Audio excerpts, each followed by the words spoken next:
Hi hello എല്ലാ കൂട്ടുകാർക്കും entry ആപ്പിൻ്റെ മറ്റൊരു ക്ലാസ്സിലേക്ക് സ്വാഗതം.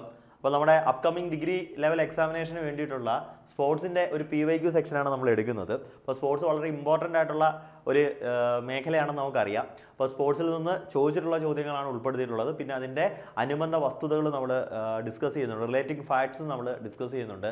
അപ്പോൾ അത് നമ്മളുടെ എക്സാമിനേഷൻ വളരെയധികം പ്രയോജനം ചെയ്യും.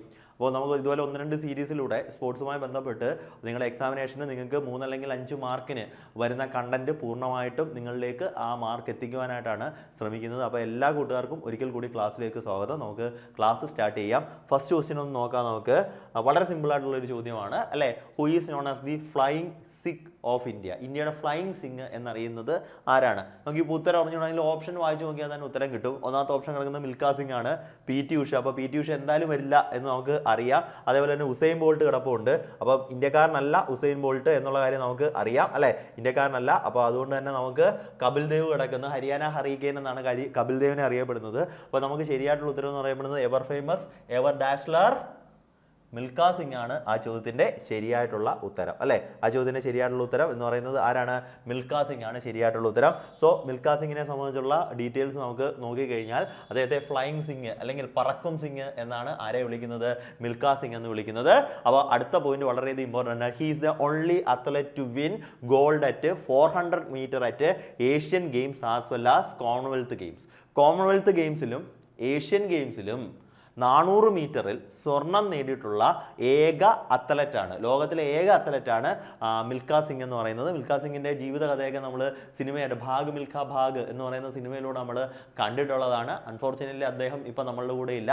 2021 അദ്ദേഹം അന്തരിച്ചു. ഈ ചോദ്യം നമ്മുടെ PSC ചോദിച്ചിട്ടുള്ള ചോദ്യമാണ്.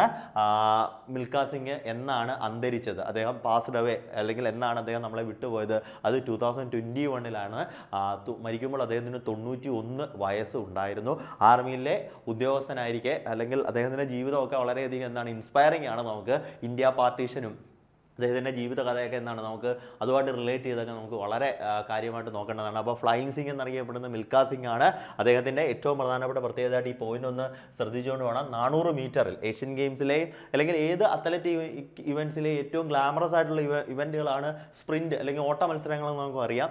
400 മീറ്റർ അല്ലേ, ഏഷ്യൻ ഗെയിംസിലും കോമൺവെൽത്ത് ഗെയിംസിലും സ്വർണം നേടിയിട്ടുള്ളത്. അതായത് ഏഷ്യൻ ഗെയിംസിൽ അത് ആവർത്തിക്കുന്നു, അതുപോലെ തന്നെ കോമൺവെൽത്ത് ഗെയിംസിലും വരുന്നു. അത് ചെയ്തിട്ടുള്ളത് അത് ഏക ആൾ ആരാണ്? മിൽഖാ സിംഗ് ആണ് എന്നുള്ള കാര്യം കൃത്യമായിട്ട് ഓർത്തിരിക്കുക. അപ്പോൾ ഫ്ലൈയിങ് സിംഗ് എന്നറിയുന്നത് മിൽഖാ സിംഗ് ആണ്. മിൽഖാ സിംഗിൻ്റെ ഡീറ്റെയിൽസ് ആണ് നമ്മൾ ഡിസ്കസ് ചെയ്തിട്ടുള്ളത്. അപ്പം നമുക്ക് എക്സ്പ്ലനേഷനിൽ നിന്ന് വരുന്ന ചോദ്യങ്ങളും അല്ലേ നമുക്ക് പ്രയോജനപ്പെടും. അപ്പം അടുത്ത ചോദ്യത്തിലേക്ക് നമുക്ക് പോയാലോ? അടുത്ത ചോദ്യം നോക്കിയേ. The term butterfly is associated with which sport? സ്പോർട്സുമായിട്ട് ബന്ധപ്പെട്ട ടെർമിനോളജീസ് നമ്മുടെ പരീക്ഷയ്ക്ക് ചോദിക്കാറുണ്ട്. ബട്ടർഫ്ലൈ എന്തുമായിട്ട് ബന്ധപ്പെട്ടതാണ്? റസലിംഗ്, ജിംനാസ്റ്റിക്സ്, സ്വിമ്മിംഗ്, ജൂഡോ അല്ലേ. നമുക്ക് ശരിയായിട്ടുള്ള ഉത്തരം ഏത് വരുന്നു? സ്വിമ്മിംഗ് ആണ് ശരിയായിട്ടുള്ള ഉത്തരം. നീന്തലുമായി ബന്ധപ്പെട്ട ഒരു ഇനമാണ്, 4 ഇനങ്ങളിൽ ഒരെണ്ണമാണ് ബട്ടർഫ്ലൈ എന്ന് പറയുന്നത്. Butterfly stroke is one of the 4 main competitive swimming strokes. അത് ഏതൊക്കെയാണ്? അതുപോലെ തന്നെ free style, back stroke, breast stroke. അപ്പോൾ നമ്മുടെ പരീക്ഷയ്ക്ക് ഫ്രീ സ്റ്റൈൽ എന്നൊക്കെ പറഞ്ഞാൽ പിന്നെ ഗുസ്തിയും നമ്മൾ ഉപയോഗിക്കാവുന്ന ഒരു തീമാണ്. അപ്പം backstroke, breaststroke, freestyle, butterfly. അപ്പോൾ identify which one of the 4 main competitive swimming strokes അല്ലെങ്കിൽ identify swimming strokes from the following options എന്നൊക്കെ പറഞ്ഞ് നമ്മുടെ പരീക്ഷയ്ക്ക് വീണ്ടും ഈ ചോദ്യം റിപ്പീറ്റ് ചെയ്യാം. അപ്പോൾ ഏതൊക്കെയാണ്? ഫ്രീ സ്റ്റൈൽ സ്വിമ്മിംഗ് ഉണ്ട്, ബാക്ക് സ്ട്രോക്ക് സ്വിമ്മിംഗ് ഉണ്ട്, ബ്രസ്റ്റ് സ്ട്രോക്ക് ഉണ്ട്, അതേപോലെ തന്നെ നമ്മളുടെ ബട്ടർഫ്ലൈ സ്ട്രോക്ക് എന്ന് പറയുന്ന ഇവന്റ് കൂടെ ഉണ്ട്. അപ്പം ഈ 4 മെയിൻ സ്ട്രോക്ക് ഇവന്റ്സ് ഒളിമ്പിക്സിലൊക്കെ അല്ലയോ നമുക്ക് അറിയാം. നീന്തൽ അല്ലെ, അമേരിക്കയൊക്കെ ഏറ്റവും കൂടുതൽ സ്വർണ്ണമൊക്കെ നേടുന്ന ഇനമാണ് നീന്തൽ എന്ന് പറയുന്നത്. നമ്മുടെ മലയാളിയായിട്ടുള്ള സജൻ പ്രകാശ് അല്ലേ നീന്തൽ താരമാണ് എന്ന് നമുക്ക് അറിയാം. അങ്ങനെ ഒരുപാട് വളരെ മഹാരഥന്മാരായിട്ടുള്ള ഒരുപാട് നീന്തൽ താരങ്ങളൊക്കെ നമുക്കടെ ലോകത്ത് അല്ലേ ഒളിമ്പിക്സിലൊക്കെ ഒരുപാട് സ്വർണ്ണം നേടിയിട്ടുള്ള മൈക്കിൾ ഫെൽപ്സ് അല്ലേ, ആധുനിക ഒളിമ്പിക്സിൻ്റെ ചരിത്രത്തിൽ ഏറ്റവും കൂടുതൽ സ്വർണം നേടിയിട്ടുള്ള മനുഷ്യൻ അമേരിക്കയുടെ മൈക്കിൾ ഫെൽപ്സ് ആണ്. മൈക്കിൾ ഫെൽപ്സ് ഒരു നീന്തൽ താരമായിരുന്നു. അപ്പം ബട്ടർഫ്ലൈ സ്ട്രോക്ക് ആയിക്കോട്ടെ, ഫ്രീ സ്റ്റൈൽ സ്ട്രോക്ക് ആയിക്കോട്ടെ, ബാക്ക് സ്ട്രോക്ക് ആയിക്കോട്ടെ, ബ്രസ്റ്റ് സ്ട്രോക്ക് ആയിക്കോട്ടെ, സ്വിമ്മിങ്ങുമായി ബന്ധപ്പെട്ട 4 കോമ്പോണന്റ് കോമ്പറ്റീറ്റീവ് കോമ്പോണൻസ് ആണ് എന്നുള്ള കാര്യം കൃത്യമായിട്ട് ഓർത്തു വെക്കുക. വളരെ സിമ്പിൾ ആയിട്ടുള്ള ഒരു ചോദ്യമാണ് ചോദിച്ചത്. അപ്പോൾ അടുത്ത ചോദ്യത്തിലേക്ക്, മൂന്നാമത്തെ ചോദ്യത്തിലേക്ക് നമുക്ക് ചോദിച്ചു കഴിഞ്ഞാൽ, who was the first Indian women to win an Olympic medal? ആദ്യമായിട്ട് ഒളിമ്പിക്സിൽ മെഡൽ നേടിയ വനിത ആരാണ്? ഓപ്ഷനിൽ PV സിന്ധു ഉണ്ട്, കർണ മല്ലേശ്വരി ഉണ്ട്, മേരി കോം ഉണ്ട്, സൈന നെഹ്വാൾ ഉണ്ട്. ഓപ്ഷനിലുള്ള 4 പേരും ഒളിമ്പിക്സിൽ മെഡൽ നേടിയിട്ടുള്ള ഇന്ത്യയുടെ അഭിമാനമായിട്ടുള്ള വനിതകൾ തന്നെയാണ്. പക്ഷെ ആദ്യമായിട്ട് മെഡൽ നേടിയത് ആരാണ്? കർണം മല്ലേശ്വരിയാണ്. മനസ്സിലായല്ലോ? ആരാണ്? കർണം മല്ലേശ്വരിയാണ് ശരിയായിട്ടുള്ള ഉത്തരം. Okay, Karnam Malleshwari weight lifter ആയിരുന്നു. 2000 സിഡ്നി ഒളിമ്പിക്സിലാണ് അവർ എന്ത് നേടുന്നത്?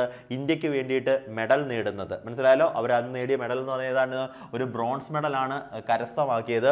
First Indian women to achieve this feat. Okay, Indian athletes, അതായത് ഇന്ത്യയിൽ 25 ഒളിമ്പിക്കുകൾ, ആധുനിക ഒളിമ്പിക്സിൽ 25 ഒളിമ്പിക്സുകൾ ഇന്ത്യ പങ്കെടുത്തിട്ടുണ്ട്. 2024 പാരീസ് ഉൾപ്പെടെ. അവിടെ 41 മെഡലുകളാണ് ആകപ്പാടെ ഇന്ത്യൻ അത്ലറ്റുകൾ സ്വന്തമാക്കിയിട്ടുള്ളത്. ആ 41 മെഡൽ നേടിയവരിൽ, 41 മെഡലുകൾ കിട്ടിയിട്ടുള്ള ആൾക്കാരിൽ നമ്മളിപ്പോൾ ടീം ഇനങ്ങൾ ഒഴികെ 41 മെഡലുകൾ നമ്മൾ നോക്കുമ്പോൾ 8 വനിതകൾ മെഡൽ നേടിയിട്ടുണ്ട്. 8 വനിതകൾ, 9 മെഡലുകൾ. അപ്പോൾ ആകെ ഒളിമ്പിക്സിൽ മെഡൽ നേടിയിട്ടുള്ള വനിതകളുടെ എണ്ണം 8 ആണ്. അവർ നേടിയിട്ടുള്ള മെഡലുകളുടെ എണ്ണം 9 ആണ്. ഓർക്കുക, ടീം ഇനങ്ങളിലെ മെഡലുകൾ കൂട്ടാതെ. ഇപ്പം മനു ബേക്കറിന് ഈ ഒളിമ്പിക്സിൽ എന്ത് നേടിയിരുന്നു? 2 ബ്രോൺസ് മെഡൽ നേടിയിരുന്നു. ഒന്ന് ഇൻഡിവിജ്വൽ കാറ്റഗറിയിലാണ് 10 മീറ്റർ എയർ പിസ്റ്റൽസിൽ. അതുപോലെ തന്നെ ടീം കാറ്റഗറിയിൽ അവർക്ക് എന്ത് കിട്ടിയിരുന്നു? മിക്സഡ് ടീം കാറ്റഗറിയിൽ അവർക്ക് മെഡൽ കിട്ടിയിരുന്നു. അങ്ങനെ ഇൻഡിവിജ്വൽ മെഡൽ നേടിയിട്ടുള്ള വനിതകൾ 8, ആകെ നേടിയിട്ടുള്ള മെഡലുകൾ എത്രയാണ്? 9 എന്ന് നമുക്ക് നോക്കാം, എക്സ്ക്ലൂഡിങ് ടീം. നോക്കിക്കഴിഞ്ഞാൽ ആദ്യമായിട്ട് മെഡൽ നേടിയിട്ടുള്ളത് കർണം മല്ലേശ്വരിയാണ്. ഈ ലിസ്റ്റ് കൃത്യമായിട്ട് ഒന്ന് പഠിച്ചുകൊണ്ട് പോവുക, ഒന്ന് സ്ക്രീൻഷോട്ടൊക്കെ എടുത്ത് വെക്കുന്നത് നന്നായിരിക്കും. അപ്പോൾ കർണ മല്ലേശ്വരി ബ്രോൺസ് ആണ്. വെയ്റ്റ് ലിഫ്റ്റിംഗ് 54 kg സിഡ്നി 2000 അല്ലെ. സൈന നെഹ്വാൾ അല്ലേ, എവർ ഡാസ്ലർ ആയിട്ടുള്ള സൈന നെഹ്വാൾ എൻ്റെ പേഴ്സണൽ ഫേവറേറ്റ് ആയിട്ടുള്ള ബാഡ്മിൻ്റൺ പ്ലെയർ ആണ്. ബ്രോൺസ് മെഡൽ സ്വന്തമാക്കി 2012 ലണ്ടൻ ഒളിമ്പിക്സിലാണ്. അതായത് ബാഡ്മിൻ്റണിൽ ആദ്യമായിട്ട് മെഡൽ നേടുന്ന വനിത PV സിന്ധു അല്ല, സൈന നെഹ്വാൾ ആണ്. അതുപോലെ മേരി കോമും 2012 ലണ്ടൻ ഒളിമ്പിക്സിൽ ബോക്സിംഗിൽ വിമൻസ് ഫ്ലൈ വെയ്റ്റിൽ ബ്രോൺസ് മെഡൽ സ്വന്തമാക്കി. PV സിന്ധു അല്ലേ, PV സിന്ധു ബാഡ്മിൻ്റൺ വിമൻ സിംഗിൾസിൽ റിയോ ഡി ജനീറോയിൽ സിൽവർ സ്വന്തമാക്കി. അതേപോലെ തന്നെ Sakshi Malik 2016 Rio de Janeiro റെസ്ലിംഗിൽ 58 കിലോഗ്രാംസിൽ ബ്രോൺസ് മെഡൽ സ്വന്തമാക്കി. മീരാബായി ചാനു ചീമ അല്ലേ, അവർക്ക് സിൽവർ മെഡലാണ് കിട്ടിയത്. 2020 ടോക്കിയോ 2021 ആ ഒളിമ്പിക്സ് നടന്നത് നമുക്കറിയാം. വെയ്റ്റ് ലിഫ്റ്റിംഗ് വിമൻസിൽ 49 kg വിഭാഗത്തിൽ മീരാബായി ചാനു ചീമ എന്ത് നേടി? സിൽവർ മെഡൽ നേടി. ലവ്ലീന ബോർഗോഹെയ്ൻ അല്ലേ, വെൽറ്റർ വെയ്റ്റ് ബോക്സർ ആണ്, ടോക്കിയോയിൽ ബ്രോൺസ് മെഡൽ സ്വന്തമാക്കി. PV സിന്ധു ബാഡ്മിൻ്റൺ ടോക്കിയോ, അവർക്ക് കിട്ടിയ മെഡൽ ബ്രോൺസ് ആണ്. നോക്കിയേ, 2 മെഡലുകളാണ് PV സിന്ധു സ്വന്തമാക്കിയിട്ടുണ്ടായിരുന്നത് അല്ലേ. 2016 അല്ലേ, 2016 2020 കോൺസിക്യൂട്ടീവ് ഒളിമ്പിക്സിൽ മെഡൽ നേടുന്ന ഫസ്റ്റ് വിമൺ ആരാണ്? PV സിന്ധു ആണ്. നമുക്ക് ഈ ഒരു ടേബിൾ വെച്ച് തന്നെ വിമൻസിന്റെ അച്ചീവ്മെന്റ്സ് നമുക്ക് എന്ത് ചെയ്യാം? പഠിക്കാം. First medal Karnam മല്ലേശ്വരിക്കാണ്. ബാഡ്മിൻ്റണിൽ ആദ്യമായിട്ട് ഒളിമ്പിക്സിൽ മെഡൽ നേടുന്നത് സൈന നെഹ്വാൾ ആണ് അല്ലയോ. അതേപോലെ തന്നെ ബോക്സിംഗിൽ ആദ്യമായിട്ട് മെഡൽ നേടുന്നത് ആരാണ്? മേരി കോം ആണ്. ആരാണ് മെഡൽ നേടുന്നത്? മേരി കോം ആണ് മെഡൽ നേടുന്നത് അല്ലേ. അതുപോലെ തന്നെ നമ്മൾ നോക്കുകയാണ് എങ്കിൽ റെസ്ലിംഗിൽ ആദ്യമായി മെഡൽ നേടുന്ന, അല്ലെങ്കിൽ ഒളിമ്പിക്സിൽ ആദ്യമായി മെഡൽ നേടുന്ന ആരാണ്? സാക്ഷി മാലിക് ആണ്. ആ ചോദ്യം ചോദിക്കാൻ ചാൻസ് ഉണ്ട്. കാര്യം എന്ന് പറയുന്നത് സാക്ഷി മാലിക് ഈ തവണ എന്ത് ചെയ്തിരുന്നു? ഗവൺമെന്റിനെതിരെയുള്ള പ്രക്ഷോഭവുമായി ബന്ധപ്പെട്ട് ഈ മെഡലെല്ലാം ഉപേക്ഷിച്ചുകൊണ്ടുള്ള അല്ലേ പ്രതിഷേധമൊക്കെ വളരെയധികം ഇതായിരുന്നു. കോൺസിക്യൂട്ടീവ് ഒളിമ്പിക്സിൽ തുടർച്ചയായി 2 ഒളിമ്പിക്സിൽ മെഡൽ നേടുന്ന ആദ്യത്തെ ഇന്ത്യൻ വനിത PV സിന്ധു ആണ്. Manu Bhaker 10 metre air pistols ഷൂട്ടിംഗിൽ പാരീസ് 2024 ബ്രോൺസ് മെഡൽ നേടി. ആ മെഡൽ മാത്രമല്ല, മിക്സഡ് കാറ്റഗറിയിൽ അവർക്ക് മെഡൽ ഉണ്ടായിരുന്നു. നമ്മൾ നേരത്തെ ലിസ്റ്റ് എടുത്തപ്പോഴേ പറഞ്ഞിരുന്നു ഇൻഡിവിജ്വൽ കാറ്റഗറിയിലുള്ള മെഡൽ വിന്നേഴ്സിനെയാണ് നമ്മൾ എടുക്കുന്നത്. അപ്പോൾ എത്ര വനിതകളുണ്ട്? 1 2 3 4 5 6 7 8 വനിതകൾ. ഇൻഡിവിജ്വൽ മെഡലുകളുടെ എണ്ണം 9. 8 മെഡലുകൾ, ഇൻഡിവിജ്വൽ മെഡൽസിന്റെ എണ്ണം 9 അല്ലയോ. ടീമോടെ കൂട്ടുമ്പോൾ മനു ബേക്കറിന്റെ മെഡലുകളുടെ ടീം ഇനത്തിൽ നോക്കുമ്പോൾ 10 ആയിട്ട് ആ മെഡൽ വർദ്ധിക്കുകയാണ്. ഒളിമ്പിക്സിൽ മെഡൽ നേടിയിട്ടുള്ള വനിതകളുടെ എണ്ണം 8 അല്ലയോ. ഒളിമ്പിക്സിൽ എക്സ്ക്ലൂഡിങ് ടീം ഇവന്റ്സ് അല്ലേ. ഇൻഡിവിജ്വൽ മെഡൽ നേടിയിട്ടുള്ള വനിതകളുടെ എണ്ണം 8, അവർ നേടിയിട്ടുള്ള ഇൻഡിവിജ്വൽ മെഡലുകളുടെ എണ്ണം 9. കാര്യം എന്താണ്? PV സിന്ധു 2 മെഡലുകൾ അല്ലേ. അത് റിയോയിലെ സിൽവറും അതേപോലെ തന്നെ ടോക്കിയോയിലെ ബ്രോൺസും ഉൾപ്പെടെ അല്ലേ 2 മെഡലുകൾ അവർ എന്ത് ചെയ്തിട്ടുണ്ടായിരുന്നു? സ്വന്തമാക്കിയിട്ടുണ്ടായിരുന്നു. അപ്പം നമ്മുടെ ചോദ്യം എന്ത് ചോദ്യമായിരുന്നു? First Indian women to win an Olympic medal answer കൃത്യമായിട്ട് നമ്മുടെ മുന്നിലുണ്ട്. ആരാണ്? കർണം മല്ലേശ്വരിയാണ് അല്ലേ? കർണം മല്ലേശ്വരിയാണ് ആ ചോദ്യത്തിന്റെ ശരിയായിട്ടുള്ള ഉത്തരം. അപ്പം മൂന്നാമത്തെ ചോദ്യത്തിന്റെ ഉത്തരവും അതിന്റെ എക്സ്പ്ലനേഷനും കൃത്യമായി നിങ്ങളിലേക്ക് ഡെലിവർ ചെയ്തിട്ടുണ്ട് എന്ന് ഞാൻ കരുതുന്നു. അടുത്ത ചോദ്യത്തിലേക്ക് നമുക്കൊന്ന് നോക്കിക്കഴിഞ്ഞാൽ, which country won the first ever FIFA World cup? Federation of international football അസോസിയേഷന്റെ പുരുഷന്മാരുടെ ലോകകപ്പിനെ കുറിച്ചാണ് നമ്മൾ സംസാരിക്കുന്നത് അല്ലേ? ലോകത്തിലെ ഏറ്റവും പോപ്പുലർ ആയിട്ടുള്ള ഗെയിമാണ് ഫുട്ബോൾ എന്ന് പറയുന്നത്. ലോകത്തെ ഏറ്റവും പോപ്പുലർ ആയിട്ടുള്ള ഗെയിമാണ് ഫുട്ബോൾ. ദി ബ്യൂട്ടിഫുൾ ഗെയിം എന്നാണ് ഫുട്ബോളിനെ വിശേഷിപ്പിക്കുന്നത്. 1930-ലാണ് 1930-ലാണ് ഫിഫ വേൾഡ് കപ്പ് ആരംഭിക്കുന്നത്. ഫിഫ വേൾഡ് കപ്പിന്റെ ആദ്യത്തെ പേര് ജൂൾസ് റിമെറ്റ് ട്രോഫി എന്നുള്ളതാണ്. കാര്യം ഫിഫ വേൾഡ് കപ്പ് എന്നുള്ള ആശയം മുന്നോട്ട് വെച്ചത് ഫ്രഞ്ച് ഡിപ്ലോമാറ്റ് ആയിട്ടുള്ള ജൂൾസ് റിമെറ്റ് ആണ്. അദ്ദേഹത്തിന്റെ പേരിലാണ് ഈ ട്രോഫി അറിയപ്പെട്ടിരുന്നത് ആദ്യകാലങ്ങളിൽ. അപ്പോൾ which country won the first ever FIFA World Cup? 1930-ലാണ് ആദ്യത്തെ ഫിഫ വേൾഡ് കപ്പ് നടക്കുന്നത്. വെന്യൂ ഉറുഗ്വേ ആയിരുന്നു. ചാമ്പ്യന്മാരും ആര് തന്നെയാണ്? ഉറുഗ്വൈ തന്നെയാണ് ചാമ്പ്യന്മാർ. ആരായിരുന്നു ചാമ്പ്യന്മാരായിരുന്നത്? ഉറുഗ്വൈ തന്നെയാണ് ചാമ്പ്യന്മാരായിട്ട് ഉണ്ടായിരുന്നത്. ഫസ്റ്റ് എവർ വേൾഡ് കപ്പ് ഈ ചോദ്യം ചോദിക്കാനുള്ള ഒരു സാധ്യതയുണ്ട്. കാര്യം എന്ന് പറയുന്നത് 2030 ആവുമ്പോൾ ഫിഫ വേൾഡ് കപ്പിന്റെ 100th ആനിവേഴ്സറിയാണ്. 2030 ആവുമ്പോൾ ഇനി ഒരു 5 വർഷം കൂടെ കഴിയുമ്പോൾ ഫിഫ വേൾഡ് കപ്പിന്റെ 100th ആനിവേഴ്സറിയാണ്. വളരെ വലിയ സെലിബ്രേഷൻ ആണ്. ഫിഫ എന്ന് നമുക്കറിയാം അല്ലേ? ഫിഫ എന്ന് പറയുന്ന സംഘടനയും അതിൻ്റെ വലിപ്പവും അതിൻ്റെ ഒരു എന്താ പറയുന്നത് പവറും നമുക്ക് നല്ലപോലെ അറിയാം. അപ്പോൾ ഫിഫ വേൾഡ് കപ്പ് 2030 അല്ലേ? ആദ്യത്തെ വേൾഡ് കപ്പ് നടന്നത് ഉറുഗ്വേയിൽ വെച്ചിട്ട്. ചാമ്പ്യന്മാരാരാണ്? ഉറുഗ്വേ ആണ്. നമുക്ക് റെക്കോർഡിലേക്ക് പോയി കഴിഞ്ഞാൽ ഉറുഗ്വേയിൽ വെച്ചിട്ടാണ് നടന്നത്. ആ രാജ്യം തന്നെയായിരുന്നു ചാമ്പ്യന്മാരായത്. ഫൈനലിൽ അന്ന് അവർ പരാജയപ്പെടുത്തിയിട്ടുള്ളത് ആരെയായിരുന്നു? അർജന്റീനയാണ് പരാജയപ്പെടുത്തിയത്. ഏറ്റവും കൂടുതൽ ഫിഫ വേൾഡ് കപ്പ് നേടിയിട്ടുള്ള രാജ്യം എന്ന് പറയുന്നത് ബ്രസീലാണ്. ബ്രസീലിന് 5 ഫിഫ വേൾഡ് കപ്പ് ആണ് നേടിയിട്ടുള്ളത്. 1958, 1962, 1970, 1994 ആൻഡ് 2002. 5 തവണ ഫിഫ വേൾഡ് കപ്പ് നേടിയ രാജ്യമാണ് ആര്? ബ്രസീൽ.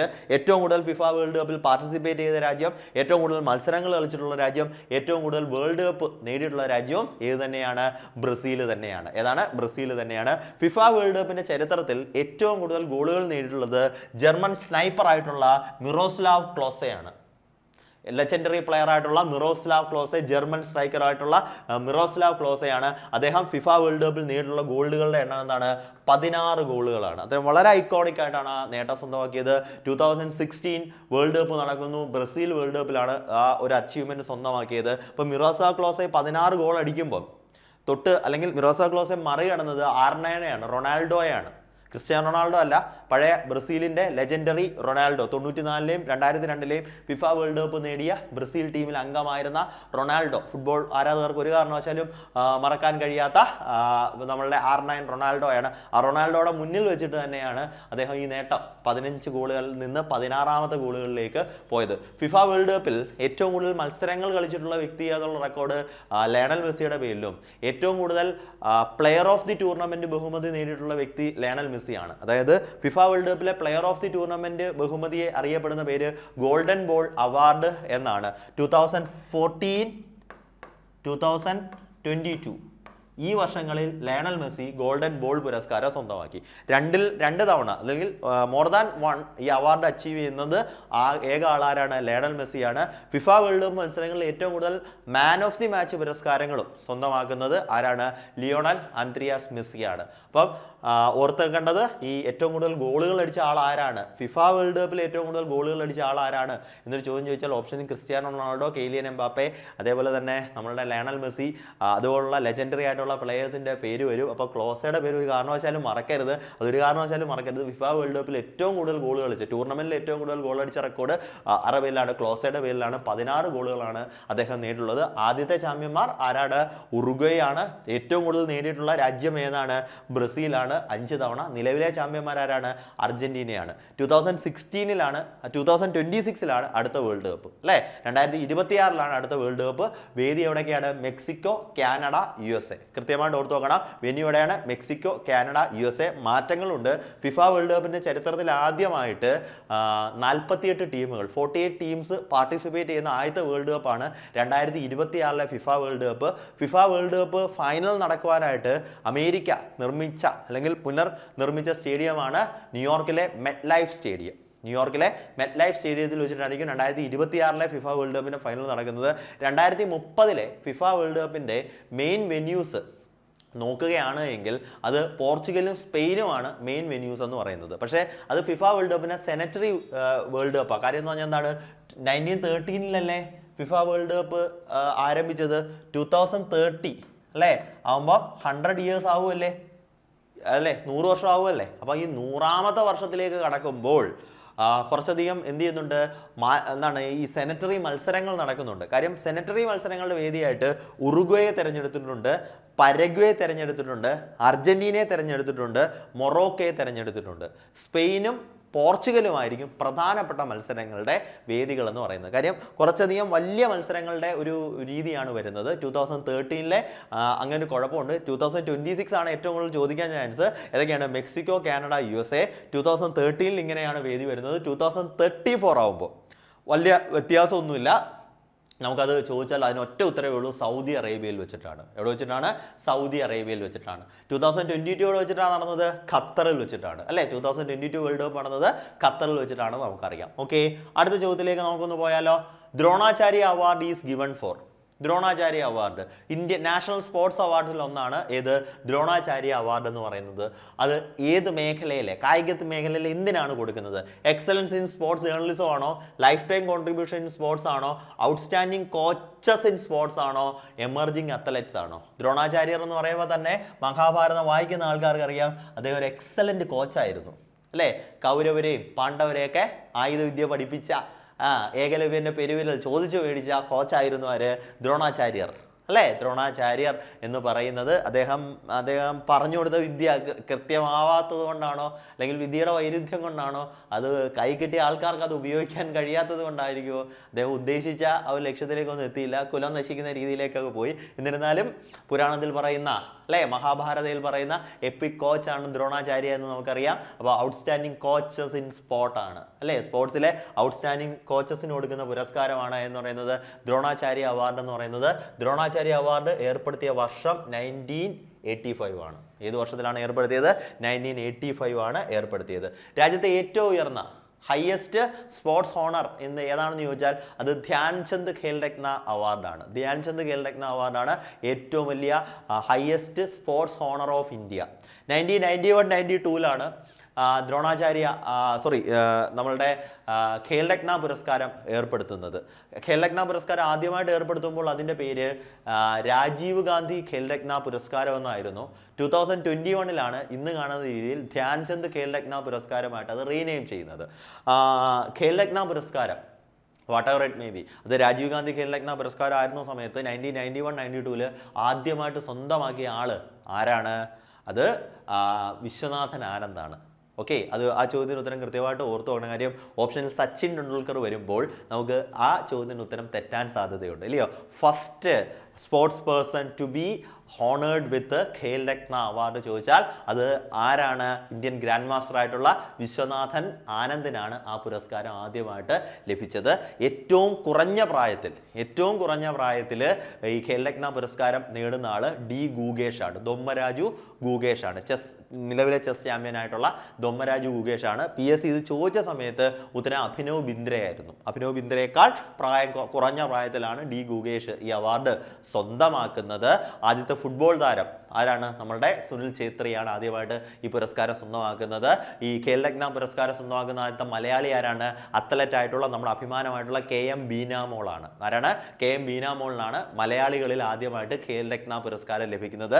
ദ്രോണാചാര്യ അവാർഡ് സ്പോർട്സ് കോച്ചസിന് കൊടുക്കുന്ന പുരസ്കാരമാണ്. 1985 ആ പുരസ്കാരം ഏർപ്പെടുത്തിയിട്ടുള്ളത്. ഖേൽരത്ന പുരസ്കാരം 1991-92 ഏർപ്പെടുത്തിയിട്ടുള്ളത്. ആദ്യത്തെ ജേതാവ് ആരായിരുന്നു? വിശ്വനാഥൻ ആനന്ദ് ആയിരുന്നു. ആദ്യത്തെ മലയാളി KM ബീനാമോളാണ്. യങ്ങസ്റ്റ് റെസിപ്പിയന്റ് ആരാണ്?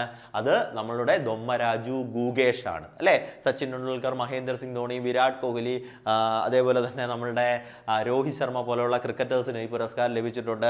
റാണി റാംപാലിനെ പോലെയുള്ള നമ്മളുടെ എവർ ഫേമസ് ആയിട്ടുള്ള ഹോക്കി പ്ലേയേഴ്സിന് എന്ത് ചെയ്തിട്ടുണ്ട്? പുരസ്കാരം ലഭിച്ചിട്ടുണ്ട്. PR ശ്രീജേഷ് പുരസ്കാരം ലഭിച്ച വ്യക്തിയാണ്. അതേപോലെ തന്നെ ഒരുപാട് മഹാരഥന്മാരായിട്ടുള്ള ഇന്ത്യയിലെ സ്പോർട്സ് ആൾക്കാർക്ക് ഈ പുരസ്കാരം ലഭിച്ചിട്ടുണ്ട്. അപ്പോൾ നാഷണൽ സ്പോർട്സ് അവാർഡ് രാഷ്ട്രപതിയാണ് പ്രഖ്യാപിക്കുന്നത്. ആ അവാർഡുകളൊന്ന് നോക്കിക്കൊണ്ട് പോകണം നമ്മുടെ പരീക്ഷയിലേക്ക്. അടുത്ത് നോക്കിയേ, who was the first Indian to win an individual Olympic gold medal? ഒളിമ്പിക്സിൽ ആദ്യമായിട്ട് വ്യക്തിഗത ഒളിമ്പിക്സ് മെഡൽ നേട്ടം സ്വന്തമാക്കിയത് ആരാണെന്ന്? Option A Abhinav Bindra, option B Rajyavardhan Singh Rathore ഉണ്ട്, ഓപ്ഷൻ സി ലിയാണ്ടർ പേസ് ഉണ്ട്, ഓപ്ഷൻ ഡി PT ഉഷയുണ്ട്. ആരാണ് ശരിയായിട്ടുള്ള ഉത്തരം? ആറാമത്തെ ചോദ്യത്തിന്റെ ഉത്തരം അഭിനവ് ബിന്ദ്രയാണ്. ആരാണ് ശരിയായിട്ടുള്ള ഉത്തരം? അഭിനവ് ബിന്ദ്രയാണ് ശരിയായിട്ടുള്ള ഉത്തരം എന്ന് പറയുന്നത്. 2008 ബെയ്ജിംഗ് ഒളിമ്പിക്സിൽ 10 മീറ്റർ എയർ റൈഫിൾസിനാണ് അഭിനവ് ബിന്ദ്ര ഗോൾഡ് മെഡൽ സ്വന്തമാക്കുന്നത്. പിന്നീട് 2020 ടോക്കിയോ ഒളിമ്പിക്സിൽ നമുക്ക് നീരജ് ചോപ്രയിലൂടെ ഇൻഡിവിജ്വൽ കാറ്റഗറിയിൽ വീണ്ടും ഒരു ഗോൾഡ് മെഡൽ ലഭിക്കുന്നു. ട്രാക്ക് ആൻഡ് ഫീൽഡിൽ നിന്ന് ആദ്യമായിട്ട് ഒളിമ്പിക്സിൽ ഗോൾഡ് മെഡൽ അടിച്ചത് ആരാണ്? നീരജ് ചോപ്രയാണ്. കാര്യം എന്ന് പറഞ്ഞാൽ അത്ലറ്റിക്സ് വിഭാഗം ട്രാക്ക് ആൻഡ് ഫീൽഡിൽ നിന്ന് ആദ്യമായിട്ട് നേടുന്നത് ആരാണ്? അത് നീരജ് ചോപ്രയാണ്. അടുത്ത ചോദ്യത്തിലേക്ക് ഒന്ന് പോയാലോ. The term silly point is used in which sport? Silly point, അതായത് ഇങ്ങനെ ഗെയിമുകളിൽ നിന്ന് വരുന്ന ടെർമിനോളജീസും ടേംസും ഒക്കെ ഒന്ന് പഠിച്ചുകൊണ്ട് പോകണം. സില്ലി പോയിന്റ് ആണ് നമ്മുടെ പരീക്ഷയ്ക്ക് ചോദിച്ചത്. സില്ലി പോയിന്റ് എവിടെ? ഹോക്കി, ടെന്നീസ്, ക്രിക്കറ്റ്, ബാഡ്മിന്റൺ, എവിടെയാണ് ഉപയോഗിക്കുന്നത്? ക്രിക്കറ്റിൽ ഉപയോഗിക്കുന്ന ടേം ആണ് എന്ന് പറയുന്നത് സില്ലി പോയിന്റ് എന്ന് പറയുന്നത്.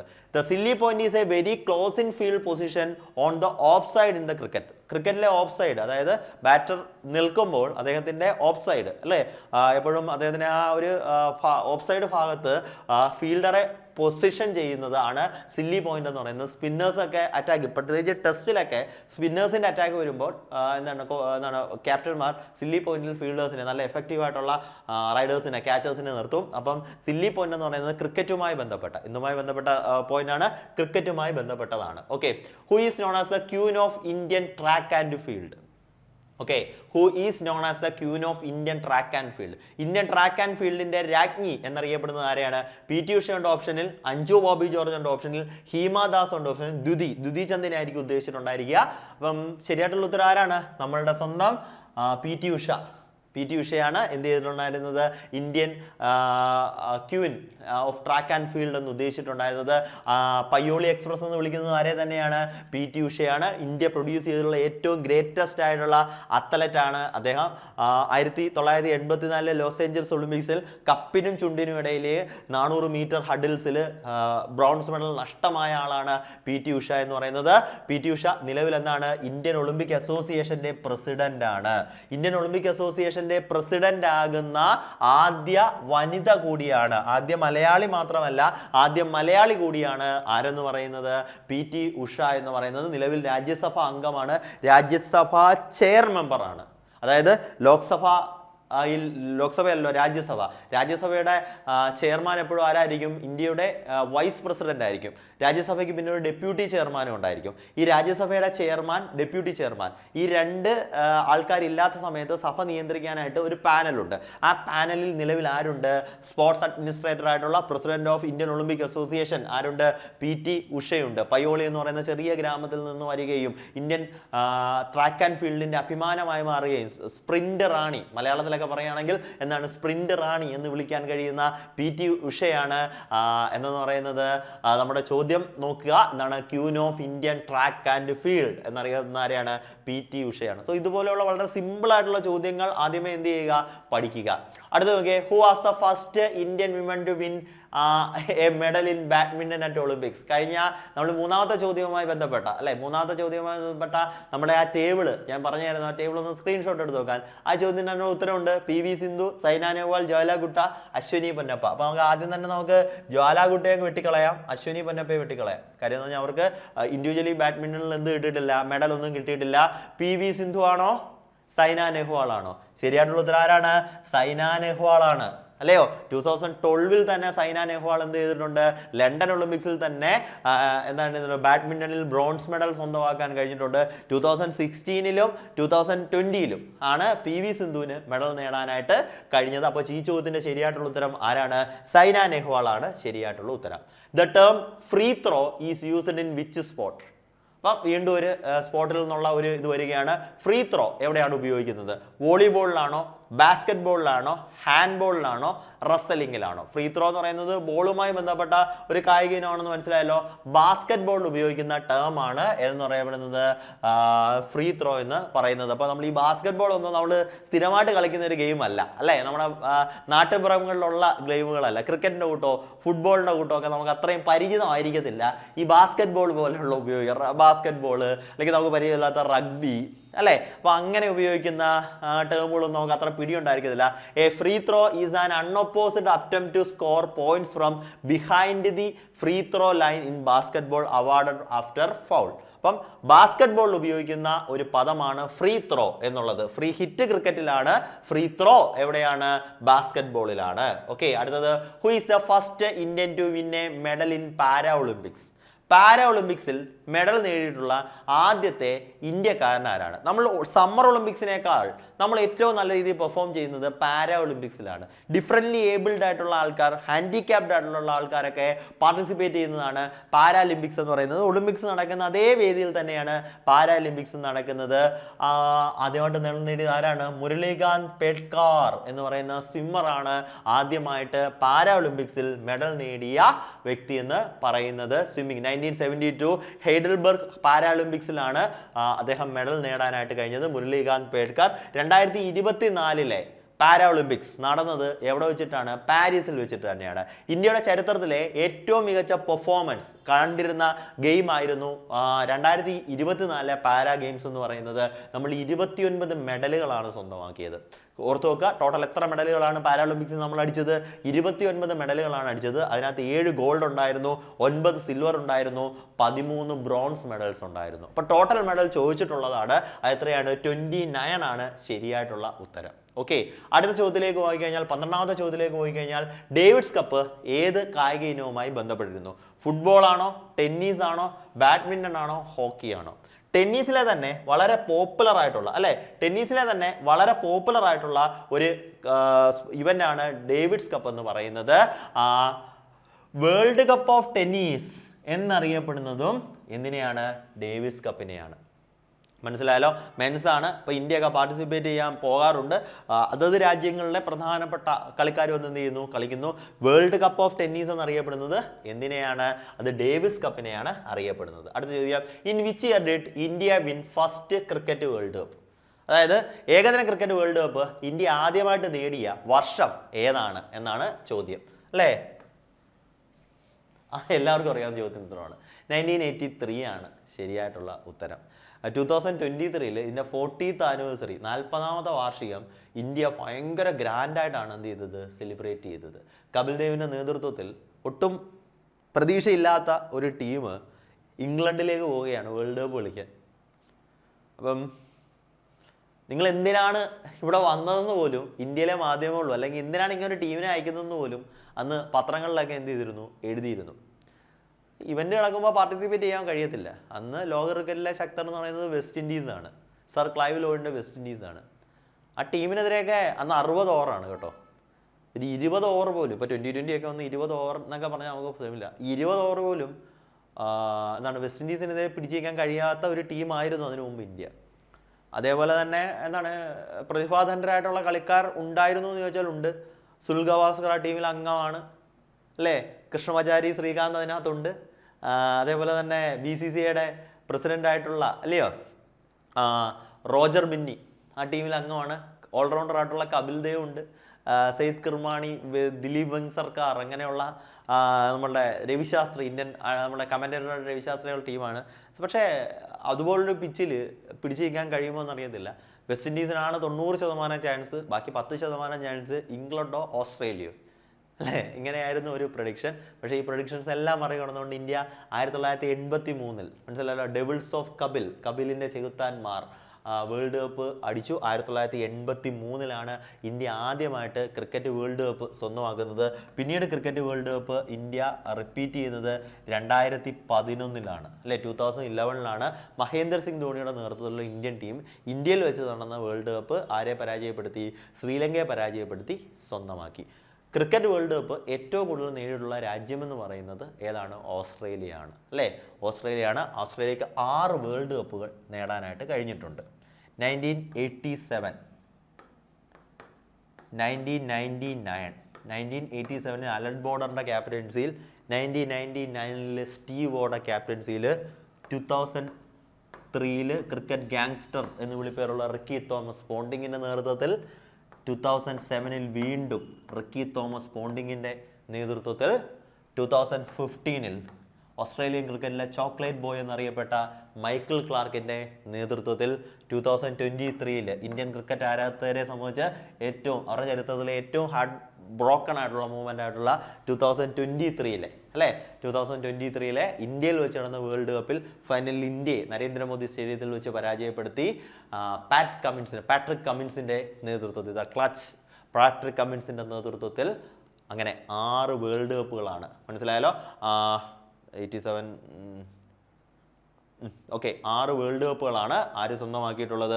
ഓസ്ട്രേലിയ സ്വന്തമാക്കിയിട്ടുള്ളത്. 87 അലൻ ബോർഡർ, 99 സ്റ്റീവോ, 2003-ഉം 2007-ഉം ആരുടെ നേതൃത്വത്തിൽ? റിക്കി പോണ്ടിയുടെ നേതൃത്വത്തിൽ, 2015 മൈക്കിൾ ക്ലാർക്കിൻ്റെ നേതൃത്വത്തിൽ, 2023 പാറ്റ് കമ്മിൻസിൻ്റെ നേതൃത്വത്തിൽ. 2023 അവസാനത്തെ വേൾഡ് കപ്പ് നടന്നിട്ടുണ്ടായിരുന്നത്. ഇനി 2027 2027 വേൾഡ് കപ്പ് നടന്നത്. ആഫ്രിക്കൻ വേൾഡ് കപ്പാണ് നടക്കുന്നത്. സിംബാബ്വെ, നമീബിയ, അതുപോലെ തന്നെ സൗത്ത് ആഫ്രിക്ക, ഈ 3 രാജ്യങ്ങളിൽ വെച്ചിട്ടായിരിക്കും അടുത്ത വേൾഡ് കപ്പ് നടക്കാനായിട്ട് പോകുന്നത്. അപ്പോൾ ഏറ്റവും കൂടുതൽ വേൾഡ് കപ്പ് നേടിയിട്ടുള്ള രാജ്യം ഓസ്ട്രേലിയയാണ്. ഇന്ത്യ 2 തവണ വേൾഡ് കപ്പ് നേടിയിട്ടുണ്ട്. 1983 കപിൽ ദേവിൻ്റെ നേതൃത്വത്തിൽ, 2011 മഹേന്ദ്ര സിംഗ് ധോണിയുടെ നേതൃത്വത്തിൽ. അപ്പോൾ ഈ ഒരു ചോദ്യം കൃത്യമായിട്ടൊന്ന് ഓർത്തിരിക്കുക. അപ്പോൾ ക്രിക്കറ്റുമായി ബന്ധപ്പെട്ട അടുത്ത ചോദ്യം ഏതായിരുന്നു?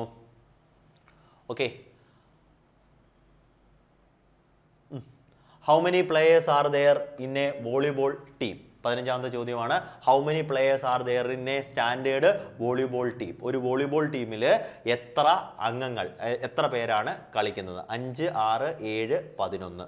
ശരിയായിട്ടുള്ള ഉത്തരം വോളിബോൾ ആണ്. വോളിബോളിൽ കളിക്കുന്ന കളിക്കാരുടെ എണ്ണം എന്ന് പറയുന്നത് 6 ആണ്. സോ ഈ ഒരു ലിസ്റ്റ് ഒന്ന് നോക്കിക്കൊണ്ട് പോകണം. സ്ഥിരമായി നമ്മുടെ പരീക്ഷയ്ക്ക് നമ്പർ ഓഫ് പ്ലെയേഴ്സ് ചോദിക്കുന്ന ഒരു ഇനമാണിത്. അപ്പോൾ നമ്മളുടെ ശരിയായിട്ടുള്ള ഉത്തരം ഇവിടെ 6 ആണ്. അതോടൊപ്പം തന്നെ ഈ ഒരു 2 കാര്യങ്ങളൊന്ന് നോക്കിക്കൊണ്ട് പോകണം. ബേസ്ബോളിൽ ഒരു ടീമിൽ 9 പേരാണ് വരുന്നത്. ബാഡ്മിൻ്റൺ സിംഗിൾസ് ആണെങ്കിൽ 1, ഡബിൾസ് ആണെങ്കിൽ 2. അത് നമ്മൾ കളിക്കുന്ന ഒരു ഗെയിമാണ്, നമുക്ക് ഉറപ്പാണ്. ബാസ്കറ്റ് ബോളിൽ 5 പേരാണ് വരുന്നത്. Snooker 1, boxing 1, chess 1. ക്രിക്കറ്റ് ടീമിൽ 11 പേരാണ് വരുന്നത്. ക്രിക്കറ്റിൽ 3 അല്ലെങ്കിൽ 6 പേരാണ് വരുന്നത്. ഫുട്ബോൾ അല്ലെങ്കിൽ സോക്കറിൽ 11 പേര്. ഹോക്കിയിലും 11 പേര്. കബഡിയിൽ 7 പേര്. ഖോഖോ ടീമിൽ ഒരു ടീമിൽ 9 പേര്. ഖോഖോ ചോദിക്കാൻ ചാൻസ് ഉണ്ട്. കാര്യം ഫസ്റ്റ് അവർ ഖോഖോ വേൾഡ് കപ്പ് ചാമ്പ്യന്മാർ ഇന്ത്യയാണ് കേട്ടോ. ഫസ്റ്റ് അവർ ഖോഖോ വേൾഡ് കപ്പ് ചാമ്പ്യന്മാർ ഇന്ത്യയാണ്. ലാസ്ക്രോസ് എന്ന് പറയുന്ന കായിക ഇനത്തിൽ 10 പേരാണ് ഒരു ടീമിൽ. നെറ്റ്ബോൾ 7, പോളോ 4 വരെ ആകാം. അതേപോലെ തന്നെ റഗ്ബി ഫുട്ബോൾ ഒരു ടീമിൽ 15 പേരാണ്. വോളിബോളിൽ 6, വാട്ടർ പോളോ 7. സോ ഇത് സ്ഥിരമായി നമ്മുടെ PSCക്ക് ചോദിക്കുന്ന സ്പോർട്സും അതിൻ്റെ നമ്പർ ഓഫ് പ്ലെയേഴ്സുമാണ്. അത് വളരെ കൃത്യമായിട്ട് തന്നെ എന്ത് ചെയ്തിരിക്കുക? ഓർത്തിരിക്കുക. അപ്പോൾ ഇത്രയും കണ്ടന്റുകളാണ് നമ്മളുടെ ഒരു ചെറിയ സമയം കൊണ്ട് നമ്മളെടുത്ത ക്ലാസ്സിൽ ഉൾപ്പെടുത്തിയിട്ടുണ്ടായിരുന്നത്. സ്പോർട്സുമായി ബന്ധപ്പെട്ട് ഇനി അടുത്ത സീരീസിൽ വരുമ്പോൾ കൂടുതൽ ചോദ്യങ്ങൾ നമുക്ക് ഉൾപ്പെടുത്താം. സ്പോർട്സ് വളരെ സിമ്പിളായിട്ട് പഠിച്ചുകൊണ്ട് പോകുന്ന ഒരു കാര്യമാണ്. നമ്മൾ പ്രീവിയസ് ഇയർ ക്വസ്റ്റ്യൻ പേപ്പർ തന്നെ ഡിസ്കസ് ചെയ്താൽ കൂടുതൽ ചോദ്യങ്ങൾ നമുക്ക് വ്യക്തമാക്കാനായിട്ട് കഴിയും. സോ സ്പോർട്സുമായിട്ട് ഇന്ന് ഡിസ്കസ് ചെയ്ത ഈ ഒരു ചെറിയ ക്ലാസ് വളരെ സിമ്പിളായിട്ടുള്ള ചോദ്യങ്ങൾ ആയിരുന്നു എന്ന് ചോദിച്ചാൽ എൻ്റെ എക്സ്പ്ലനേഷനോടെ നോക്കുമ്പോൾ കൂടുതൽ കാര്യങ്ങൾ നമുക്ക് ലഭിക്കും. അപ്പോൾ ഇന്ന് ഡിസ്കസ് ചെയ്ത ഈ കണ്ടന്റ് നിങ്ങൾക്ക് മനസ്സിലായെന്ന് പ്രതീക്ഷിച്ചുകൊണ്ട് ക്ലാസ് വൈൻഡപ്പ് ചെയ്യുന്നു.